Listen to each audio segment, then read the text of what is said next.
All right, hello everyone. Thanks for attending today's CGD seminar. Before we get started, I'll remind everyone of our CGD code of conduct at these seminars, where we offer constructive feedback, share the air to make sure all the voices are heard, acknowledge teamwork, encourage innovation, show appreciation, and consider new ideas. I'll also ask that everyone please keep themselves muted and hold any questions until the end, except for any clarifying questions you might have.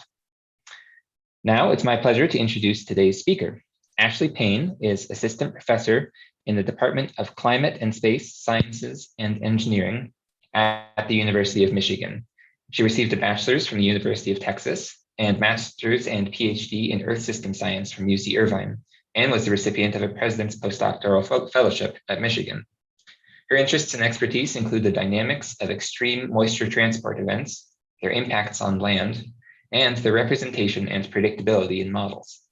Today, she'll be speaking about atmospheric rivers in a changing climate, characteristics and uncertainties from the Atmospheric River Tracking Method Intercomparison Project. So Ashley, feel free to go ahead and share your screen and take it away. Okay, just give me a sec. Let me try to figure this out first. Yeah, let me know if you have hi, any everyone. Yeah. All right.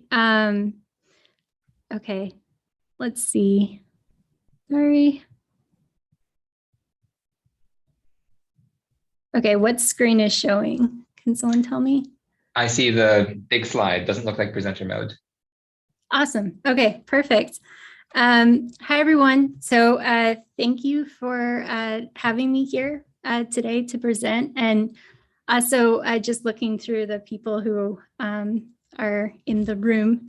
It's actually really nice to see a lot of people that I know really well. So I wish I could be there in person. So what I'm going to be talking about today are atmospheric rivers in a changing climate, talking about their characteristics, uncertainties from the Atmospheric River Tracking Method Intercomparison Project, or ARTMIP. But before I do that, I'm actually going to take a little bit of the old, a little bit of the new, and hopefully create somewhat of a coherent story going forward. All right, so what you can see right now is an animation of atmospheric moisture using MERIT-2 reanalysis. And I usually like to start most of my presentations like this, just to show that really dynamic movement of moisture in the atmosphere.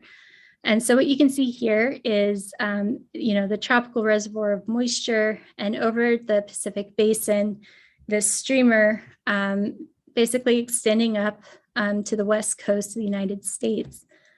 And so if we focus in on that streamer and now overlay contours showing the magnitude of integrated vapor transport shown here with just a static threshold of 450, you can see this highly concentrated region of intense moisture transport for this single snapshot. And throughout the presentation, I'm going to be using the term IVT. So that's basically, I'm referring to the magnitude of the column integrated water vapor transport as defined here. And just taking a quick look at what a characteristic atmospheric river might look like. This is a figure from our review paper from early last year that was adapted from Ralph et al. 2004. And you can see, this basically this atmospheric river in plan view at the top in the prefrontal region ahead of a cold front. And if we take this, slice through this and look at the vertical cross section, you can see the concentration of water vapor in the lowest part of the atmosphere here, co-located with this low-level jet. So, this is a characteristic of something that we might see over the North Pacific. And this is actually something I'm going to be returning to a lot, just because, this is characteristic of the North Pacific and not necessarily of other regions. again, we haven't gotten there quite yet, so still focusing on the West Coast.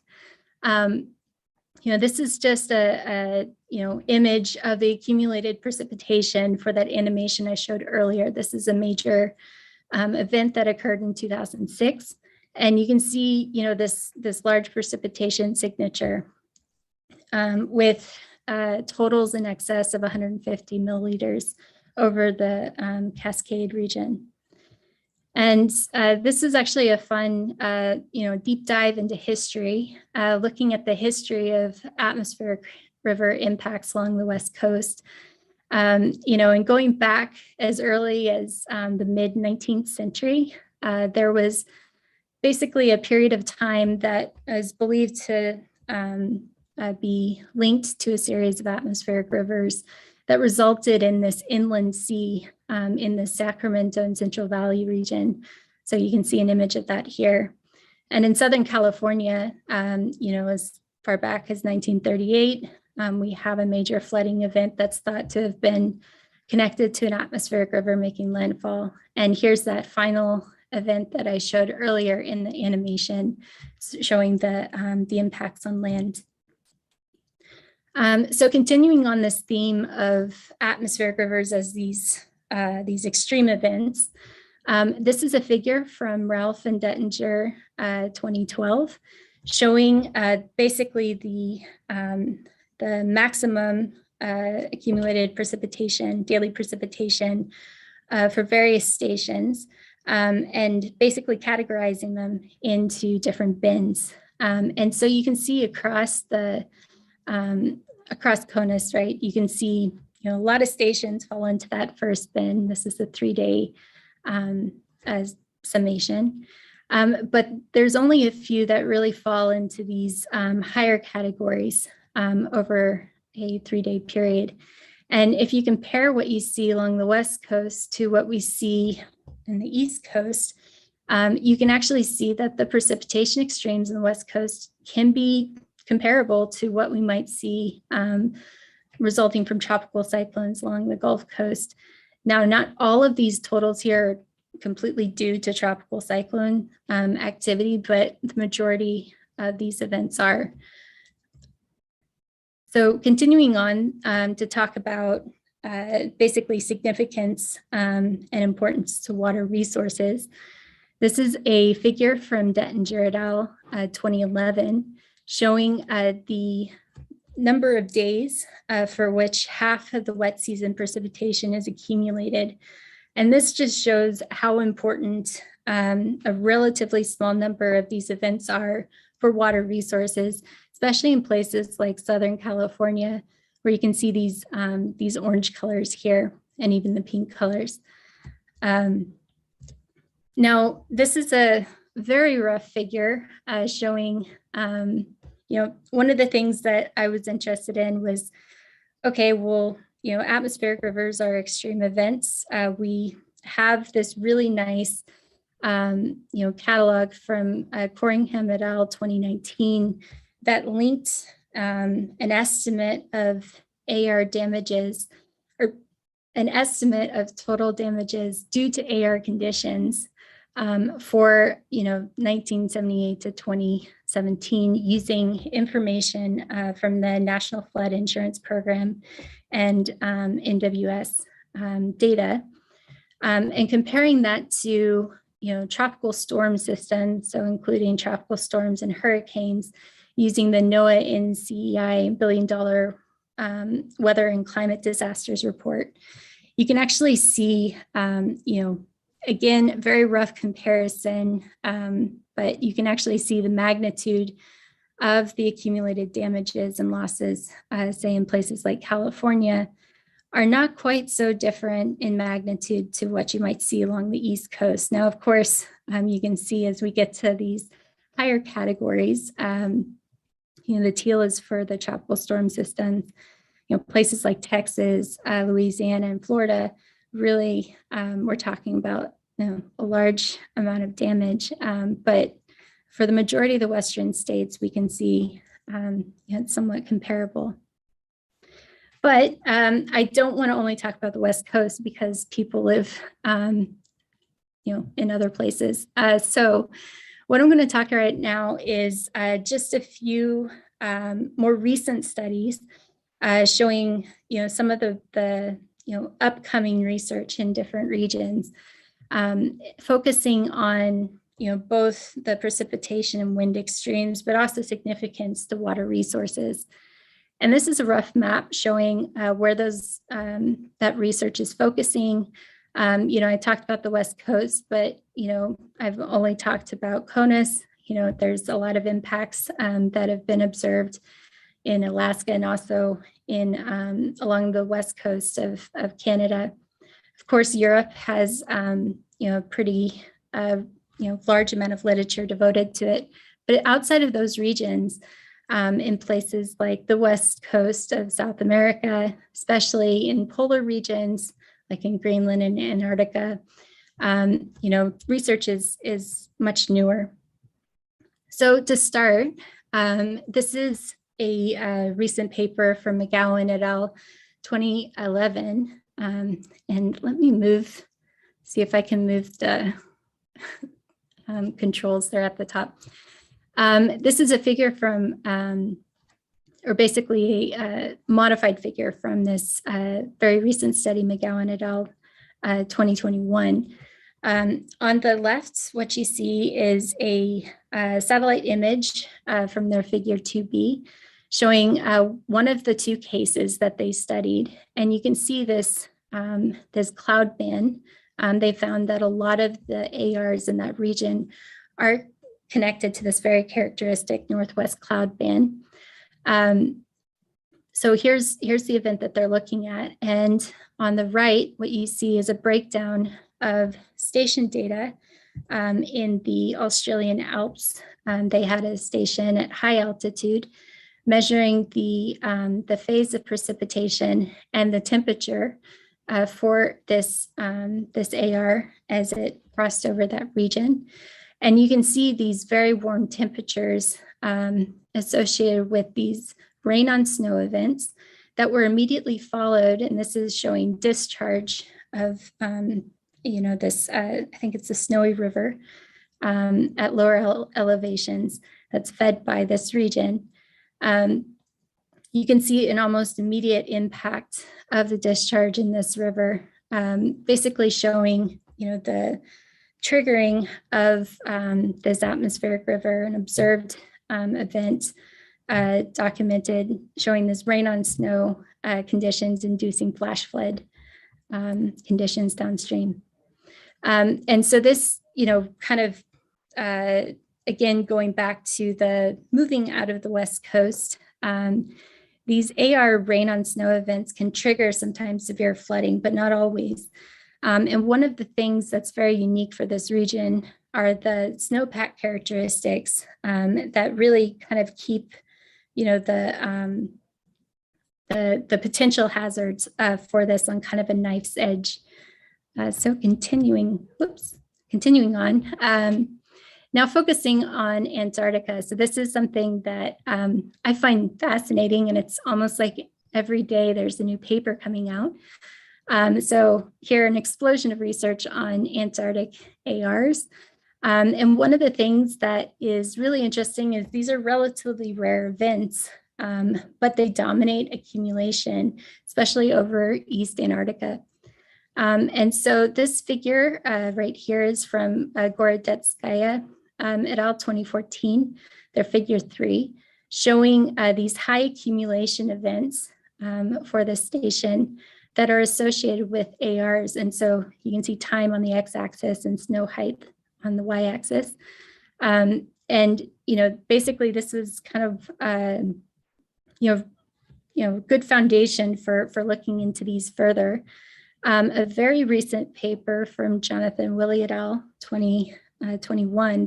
This is again a snap kind of crops figure 6B and C, showing trends in snowfall over the Antarctic ice sheet and the percentage of those trends that are actually attributable to atmospheric rivers. And so you can see that these atmospheric rivers are really dominating snowfall accumulation And then continuing on further, this is another very recent study looking at the Thwaites Glacier, hopefully I pronounced that right, and the fraction of mean annual snowfall, that's basically, coming over a very short period of time. So these high snowfall accumulation events are very episodic, but could have the potential for contributing towards Antarctic surface mass balance changes.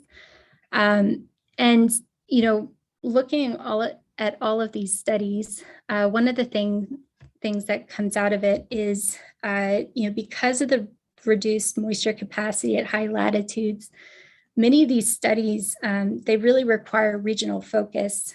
So how exactly are atmospheric rivers in whatever form they are, how are they being defined and identified? Because if you use something that might be used over the North Pacific, you might not actually capture the full variability. And then finally, I wanted to move out of a region that wasn't so, I guess I'm staying in the Southern Hemisphere. This is another very recent study focused on the southern portion of the Andes, showing that atmospheric rivers really dominate snowfall accumulation over this region. And so the atmospheric rivers, this is basically a transect through the Andes. And the atmospheric river contribution to this snowpack is really coming in this teal color right here. And there's a lot more information in here that I don't have time to go into, but you can see compared to the yellow right here, you can see that the atmospheric rivers are contributing a large portion of the annual snowfall.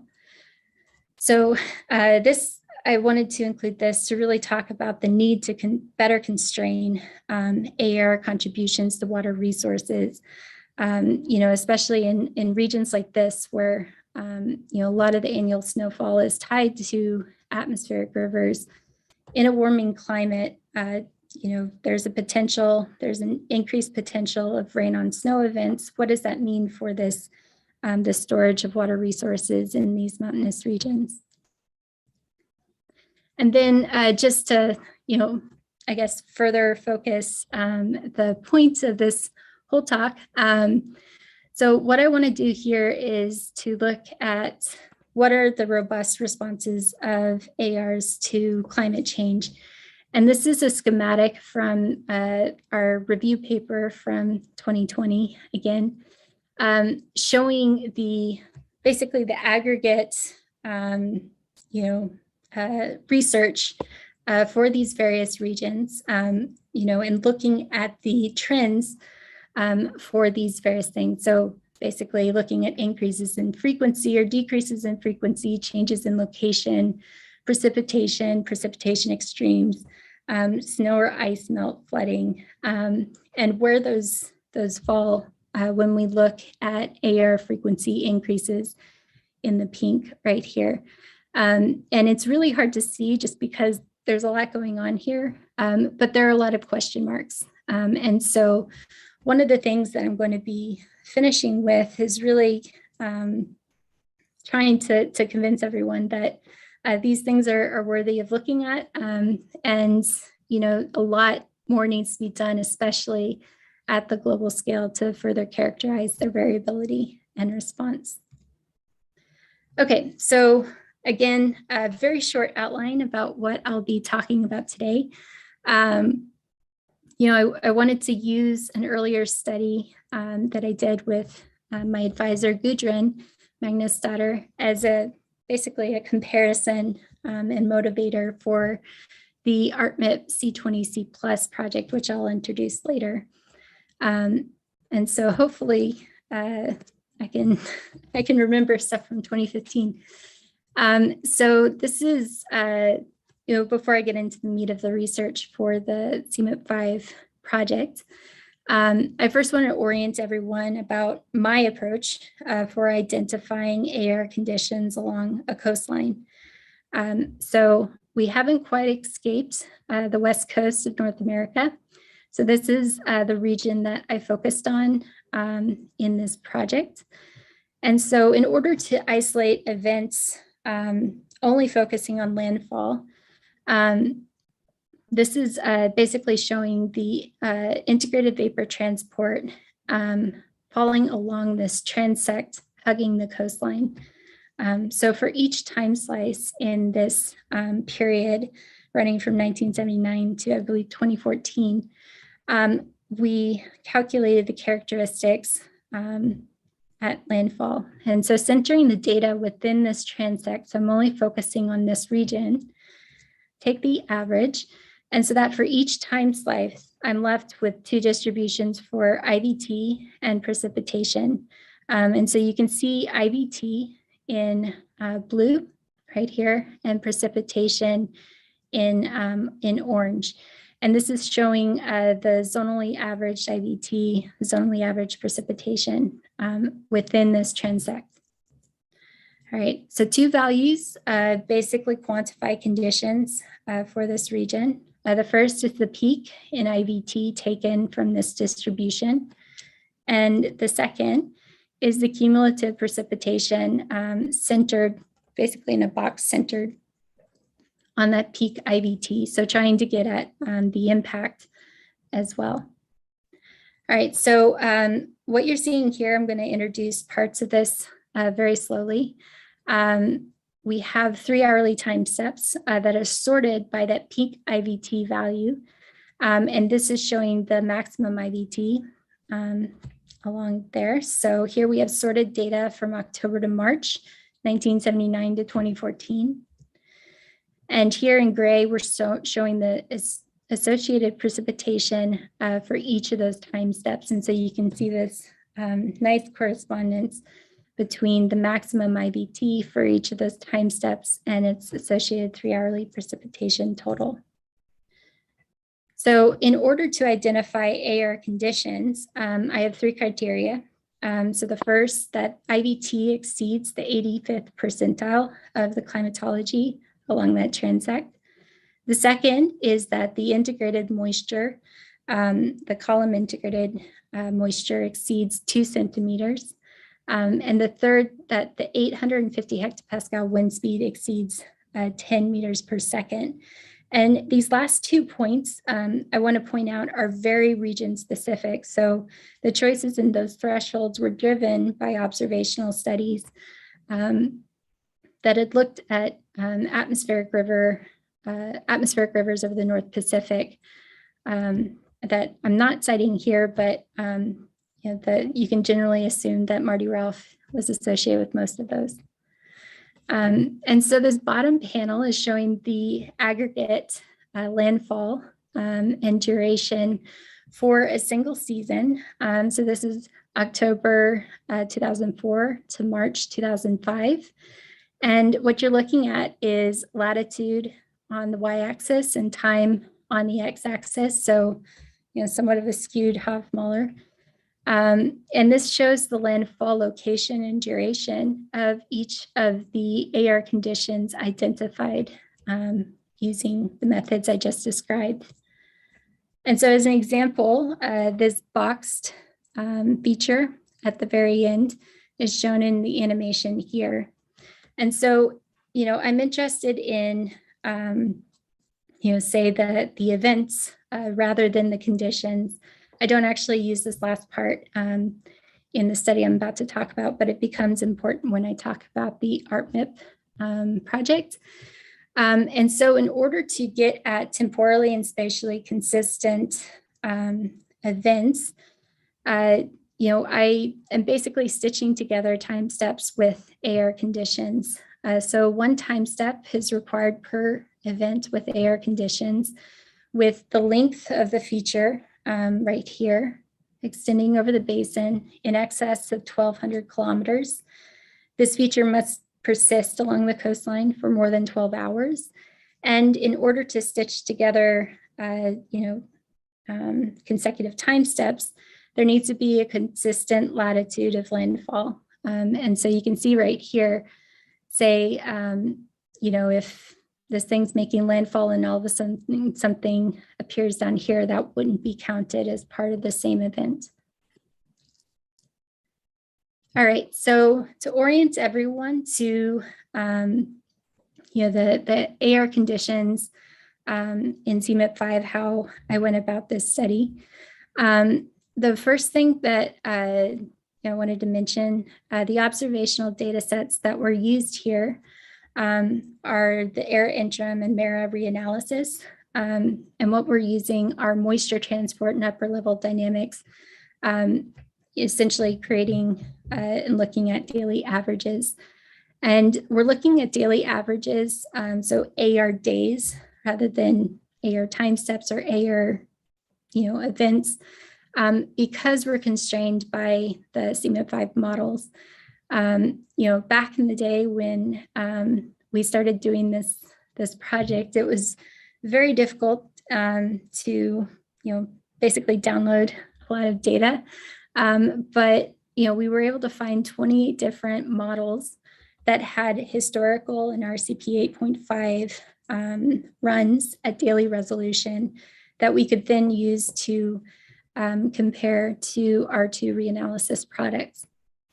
And so the approach here was to look at a climatology of AR events for all data sets for October through March, then to evaluate the AR behavior in the historical simulations compared to reanalysis, and then finally to quantify the response of these atmospheric rivers by differencing the two climate periods. So the historical 1980 to 2004 and the RCP 8.5 projections 2070 to 2099.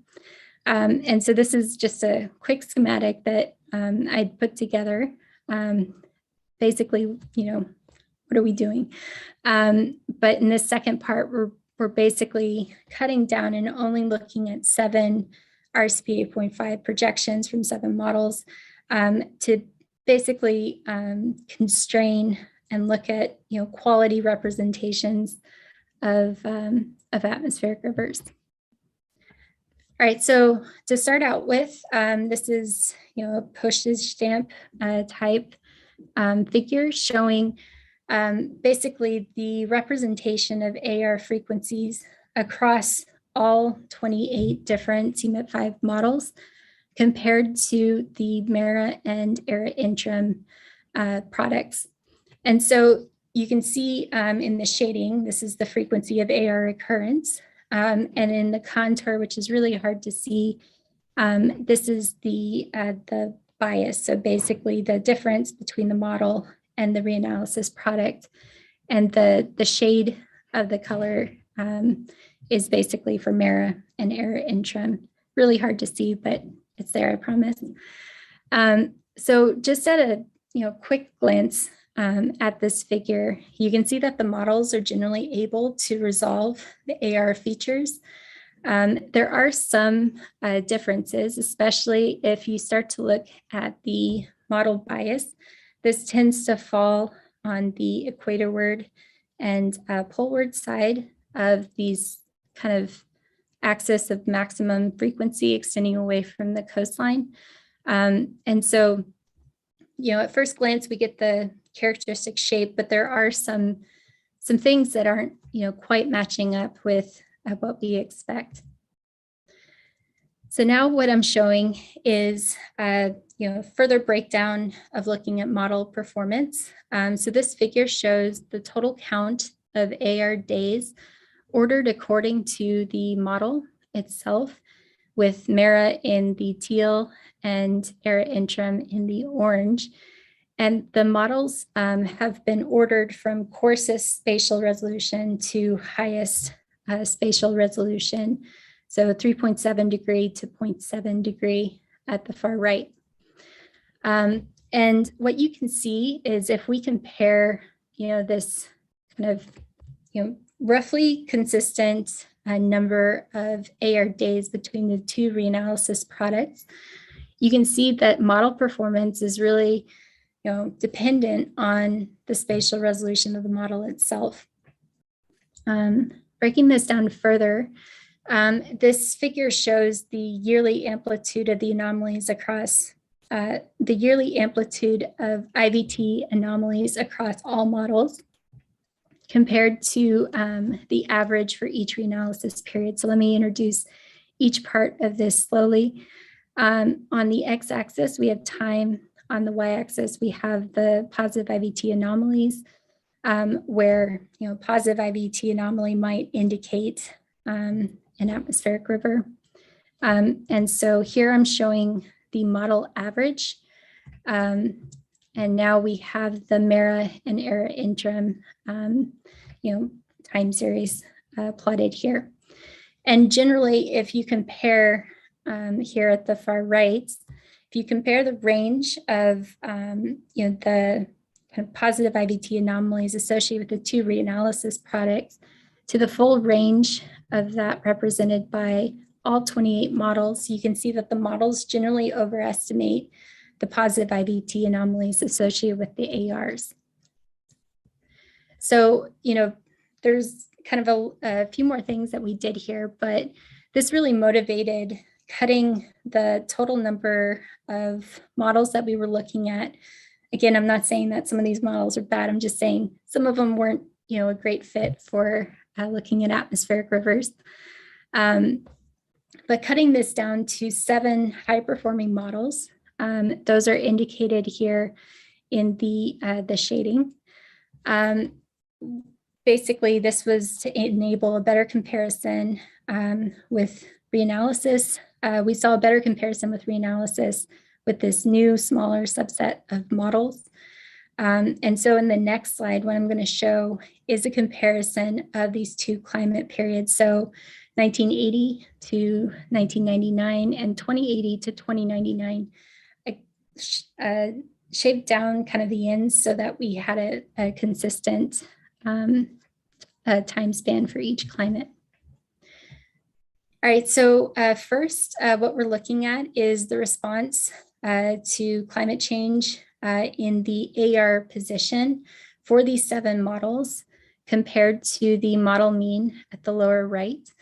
And so what you can see is a change in the frequency of AR occurrence between the end of the century and historical period.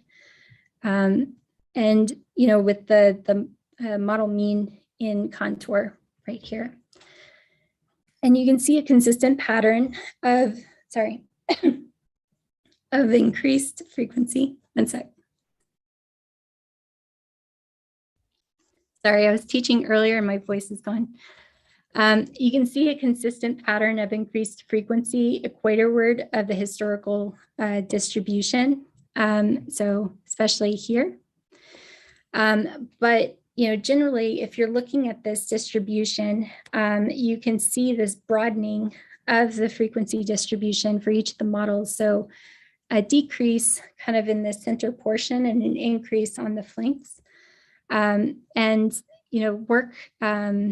here and also later, Christine Shields, I saw is here. This is tied to strengthening, potentially strengthening of the subtropical jet. Oops. All right, so now switching gears a little bit, moving away from kind of this spatial distribution, now looking at intensity and frequency responses. What this is showing, it's a little confusing, but on the x-axis, we have a comparison between 1980 and 2080, and going all the way to 1999 and 2099 at the far right side of this figure. On the y-axis, we have the average peak in IVT. And so I'll introduce components of this figure relatively slowly. First, looking at a comparison in the change of absolute IVT between a future climate and the present climate. You can see that there is an absolute increase in IVT. Now this is expected, of course, especially with increased atmospheric moisture. This isn't something that is surprising. However, when we now look at the IVT anomalies, within this time series. And you can see that on the far right side of this figure between the two climates. So the gray is showing historical, the teal is showing RCP 8.5. You see very little change in interannual variability of IBT anomalies for these two climates. All right, so that's basically looking at the question of whether or not we see more extremes at the end of the century associated with ARs. However, now when we look at the yearly count of AR days, again, comparing these two periods, so teal showing end of the century, gray showing historical, we do see an increase in the number of years with extreme numbers of AR days. And you can see this particularly in the middle right here. And so this is generally suggesting that, there's either, remember, we're only looking at AR days, we're not looking at events. So there's either an increase in the number of events or an increase in the length of the actual event itself. All right, so just to summarize, we found that the CMIP models are generally able to, sorry, moving that out of the way. They're generally able to resolve AR-like features over the North Pacific, but not all can capture their frequency and interannual variability in intensity. We did find that high resolution models outperformed lower resolution models in representing bulk AR characteristics. When we focused on these 7 high-performing models, we found an absolute increase in an overall increase in the absolute IVT with warming, as expected, but comparison of the yearly IVT anomalies between the two climates shows that there wasn't a shift towards more extreme values relative to the climatology. A factor that did change was the number of years with extreme numbers of AR days. But that's not something that I've looked into further, but it's a question of, is there any change in the duration of the event? So quick summary, now moving on to the more recent work, and I think maybe the primary focus of the abstract, I can't remember exactly what I put in there, but now focusing on the ArtMIP C20C plus project. And so I'm going to kind of back up a bit and talk first about, okay, what exactly is an AR? I stepped you through my whole process for, determining what exactly an AR was when it made landfall. But if we look at this animation of moisture flux, IVT in MERA to reanalysis, you can see how transient these things are. They're very difficult to constrain at their landfall. And the teal is just, just a way to give you a base threshold to look at. Okay. Over the years, a lot of people are looking at this stuff. It's cool stuff. There's been, this big push for including an AMS glossary definition. And this is, what was settled on, a portion of it. So ARs are a long, narrow, transient corridor of strong horizontal water vapor transport that are typically associated with a low-level jet stream ahead of a cold front of an extratropical cyclone. All right. Now, the problem with this, it's a great definition, don't get me wrong. I'm glad that it's in the glossary. But the problem is that it's kind of a, you know it when you see it, right? So because of that, and you kind of saw my process for coming up with the definition, many quantitative options for defining an AR exist, right? And what this means is that there's implications for our physical understanding of their drivers and impacts. We saw earlier in the presentation how important these things are and how important it is to better constrain their variability, especially because we know they will respond to climate change in some way or form. But we need to better constrain how they're identified. So each algorithm has its own strengths and weaknesses, right? There's no bad algorithm, there's no great algorithm. That's not the point of this talk. But the diversity of approaches that have been developed really do affect the air climatology and attribution of high impact weather and climate events to ARs. On the top, what you see is the attribution of precipitation to landfalling ARs over the West Coast. These are 3 different studies, and this figures from Ralph et al. 2018, very nice BAMS article discussing development of this definition.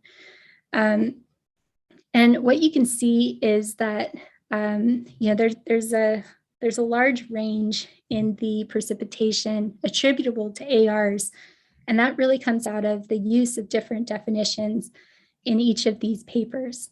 The studies found broadly similar spatial distributions, but very widely varying values, especially in Southern California, and you can see that right here.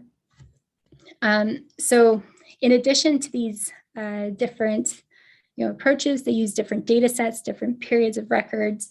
So when we look at this, it's actually very difficult to compare the results. And we can focus on smaller regions, but we're not actually capturing the full range of conditions for ARs as they manifest at a global scale.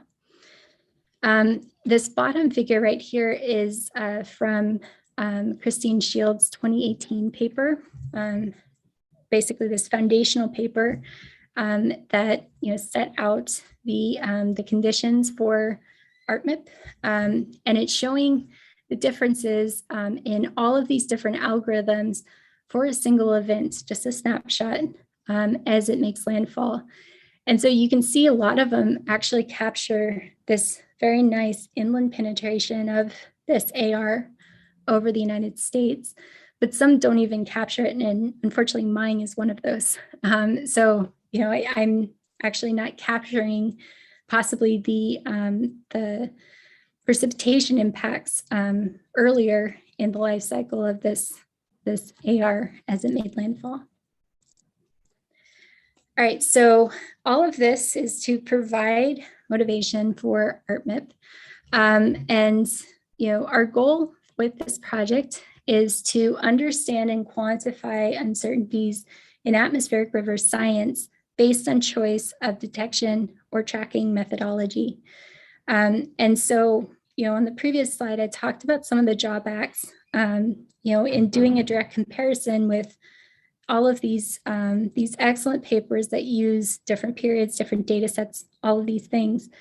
With ArtMIP, we're able to provide an equal comparison between all algorithms. All participants contribute a catalog that's run on a common data set and adheres to common formats. So this is divided into 2 tiers. We're currently on tier 2, but just to briefly describe tier 1, there was a set of 2 papers as part of this. So Shields et al. 2018 and then Rutz et al. 2019.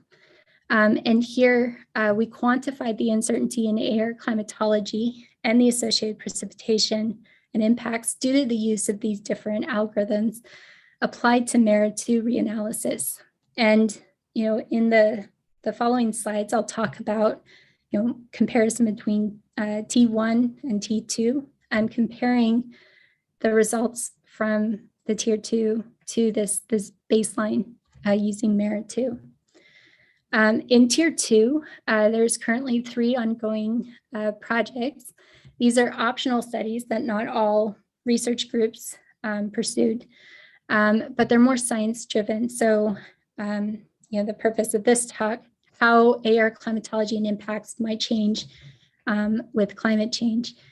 I'm one of 3, like I said. So Ali Callow is leading a reanalysis-based comparison, and I think is close to submitting the manuscript for that. And then the second is Travis O'Brien. He led a CMIP 5, CMIP 6 project, and that was just submitted to JGR Atmospheres. I'm kind of the turtle of this group, so hopefully I'll be finishing this out soon.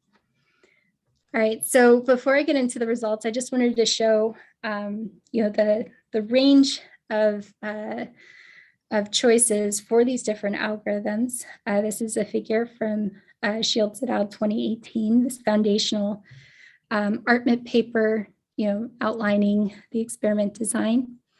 And all of these different algorithms use a number of different criteria to isolate AR conditions and graded data.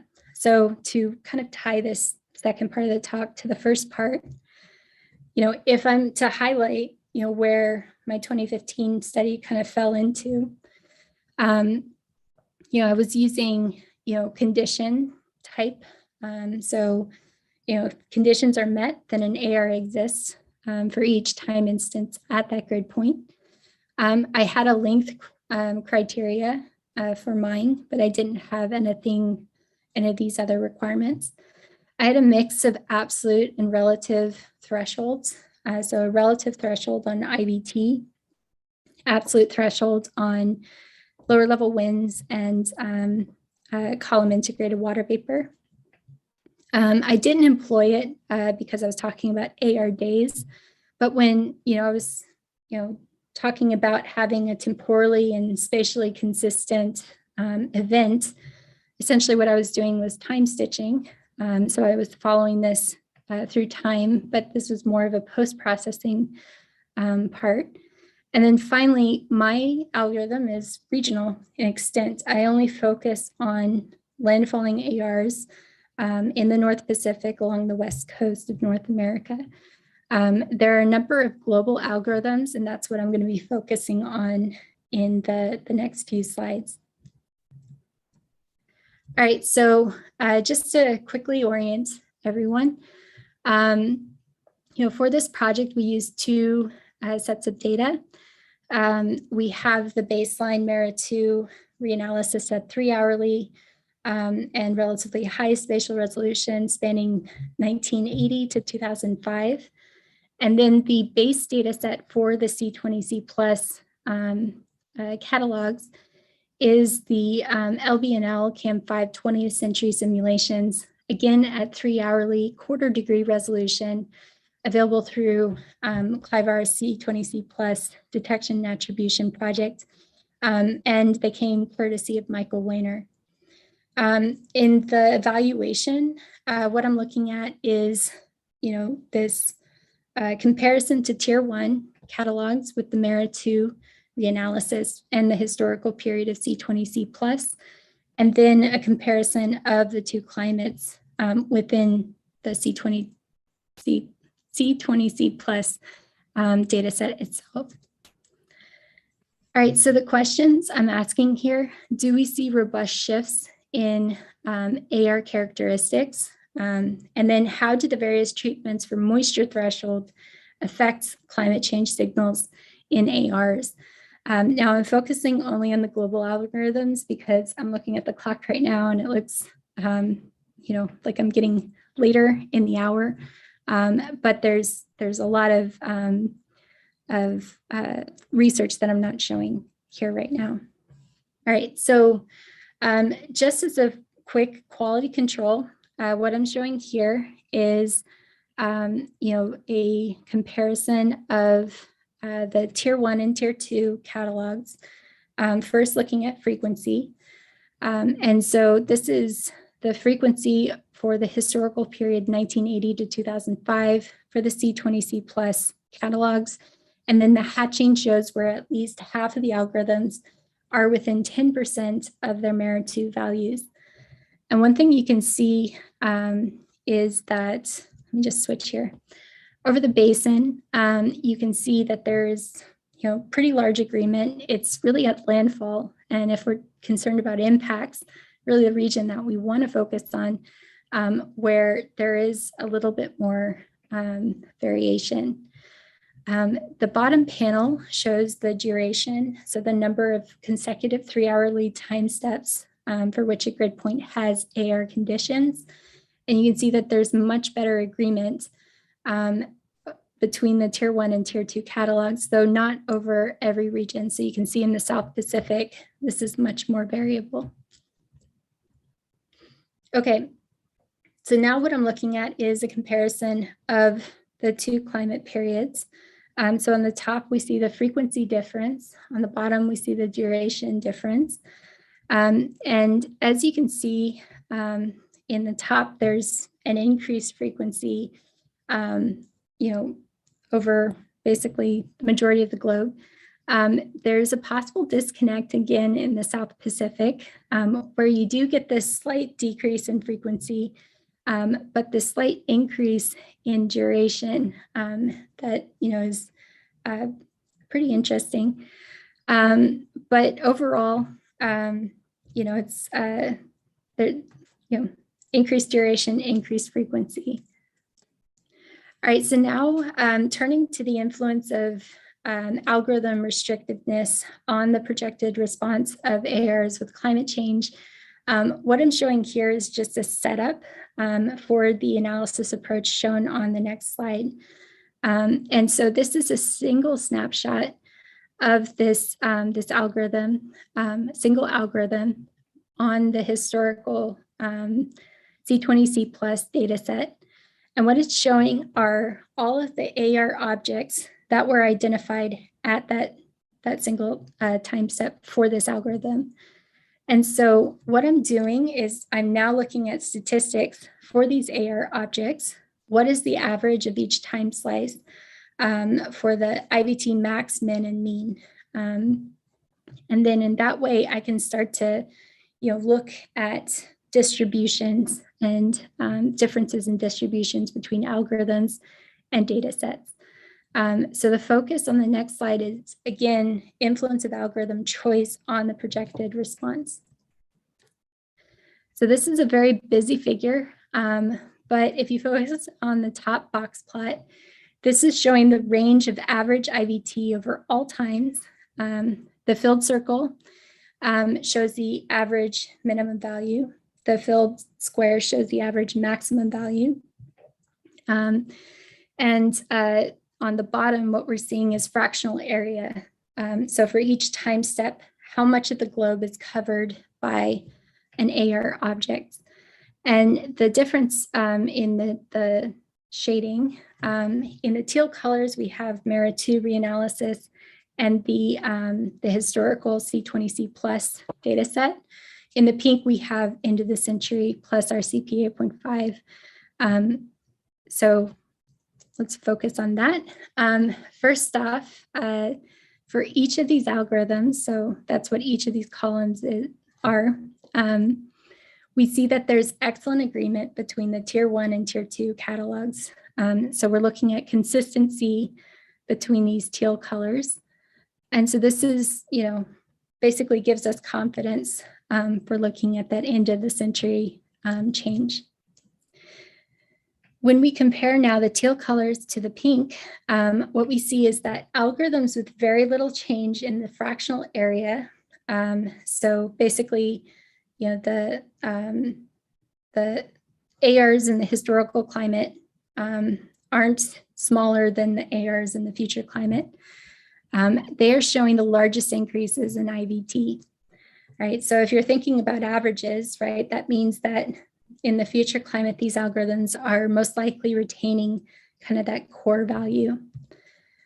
The opposite is the case when we look at those showing large increases in AR size. So you can see that these future ARs tend to be much larger, but they also seem to be incorporating more of more values so that the averages are slightly lower than what we might see with kind of the more restrictive algorithms.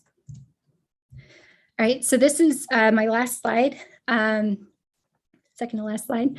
And this is a figure courtesy of Christine Shields that really, I think, drives home the point about choice of algorithm and the representation of climate change response for looking at these two different climates. So, our algorithm choice is really dependent on the question we're asking. If we're interested in how impacts will change, then, we might not want something that's so restrictive that it doesn't get that inland penetration of an AR over land. Do we want to see changes in extremes? Something that's more restrictive might be a better choice. So the number of constraints the approach uses influences the scale of the response to climate change. And this is a nice figure showing the percentage of AR conditions along the coastline. In the top, what we see are these these less restrictive, more broadly defined algorithms showing this large increase in AR conditions, in the red compared to the black, versus the more restrictive or narrowly defined algorithms.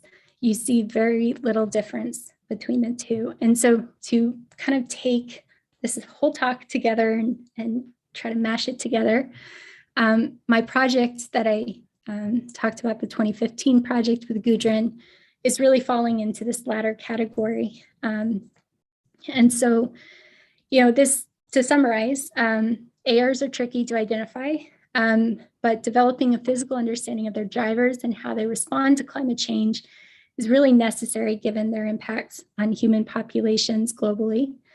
The regional study that I talked about showed an increase in the number of atmospheric river days, dominance of thermodynamic response, and the results of the C20C Plus project are really showing that the restrictiveness of the algorithm can influence the scale of the climate change response. And I just wanted to highlight this great paper that just came out. This motivates the question that I think is pretty interesting. Can we diagnose AR types from this mixed bag of AR conditions that are defined by each of these algorithms? So take a look at this if you have time. So before I finish, just because it's a new world and I want to really advertise the work that's being done by my students. This is, my students are going to be presenting at AGU. Also my former postdoc, so Hari, talking about the changing meteorological drivers of power system reliability due to storage. Jamie talking about the present day impacts of extratropical cyclone location. And Tristan is looking at Antarctic sea ice and mid-latitude precipitation. Christian is, he was a RU student over the summer. He's focused on the Eastern US and moisture source region. And then finally, Alex is looking at the role of North American mesoscale convective systems on the onset of downstream European heat waves. So I just want to finish by saying many thanks to the wonderful ArtMib community. I'll take any questions. Excellent. Thank you so much, Ashley. We're a little bit tight on time, but we have time for one or two quick questions, I think. So please go ahead and raise your hand or type your questions into the chat.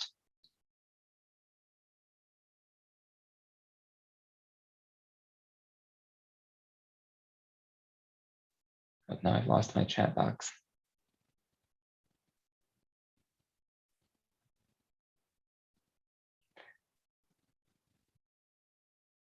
Well, I certainly had a question about, you mentioned the change in the AR days across, from across the centuries in the RCP case. And talked about how that could be due to more frequent or longer AR events. And I was wondering if you could discuss any of the implications for persistence or predictability of those events under climate change. Sure. Well, just relating this back to their impacts on land, right? If you have a long duration event, the impacts, the hydrological impacts might be much larger than, say, if you had, say, an increased frequency of smaller duration events, right? So if you think about the response of the soil moisture, the ability of the soil to hold, water. If you dump a whole bunch and keep dumping it, then it's not going to be good. Okay, terrific. Well, thank you again so much for a really exciting talk. And everyone else, look forward to seeing you this time.